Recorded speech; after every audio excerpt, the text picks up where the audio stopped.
DC residents who cannot afford a lawyer often struggle to find legal help in their family law matters. One of the Family Law Assistance Network's first clients was a father whose children had been involved in a serious accident and their mother was no longer able to care for them. Although the father had a joint custody order for his older child, he needed a custody order for his youngest child. To complicate matters further, an extended family member took both children to Virginia and refused to return them.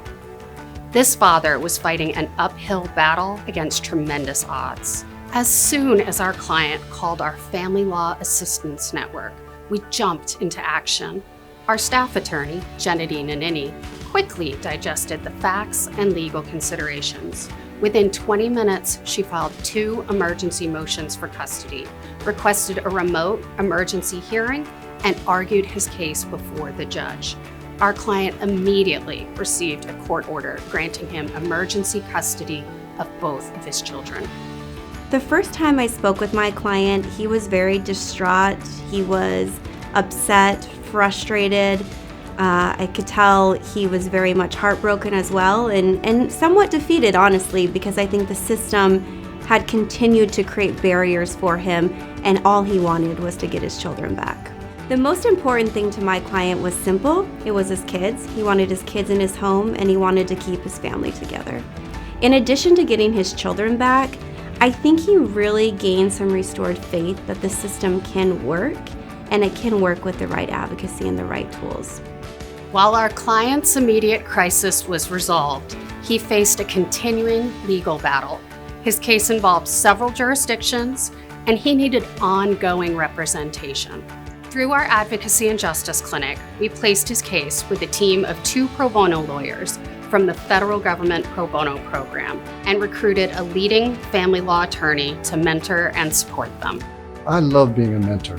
The people at the Pro Bono Clinic will probably tell you that I, over-volunteer to be a mentor because I really get tremendous satisfaction working with volunteer attorneys from the federal government, from private firms who want to make a difference in the lives of these families in the District of Columbia that can't afford representation. All the lawyers involved in this case, including Carrie, Yvette, and Janadine, made an enormous difference in the lives not only of the client and the kids, but in the lives of the family. They made the kind of contribution that not all of us have the opportunity to make to other families.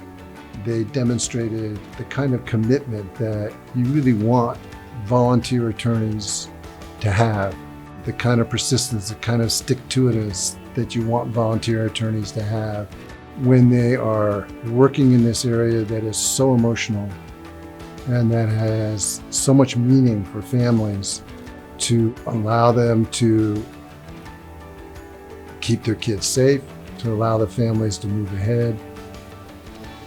There's no greater sense of satisfaction I can imagine having. The services my client received completely changed the outcome for his family. If he was not able to get the services from start to finish that he received in his case, his kids might not be with him today. And now, I just saw them a few weeks ago, he's with his kids and their family and they're happy and they're together and they're able to support each other as their life continues and they overcome the trauma they experienced. This family is just one of the more than 800 the Family Law Assistance Network helped in its first year. The Pro Bono Center is proud to be an important part of ensuring that all DC families have equal access to justice.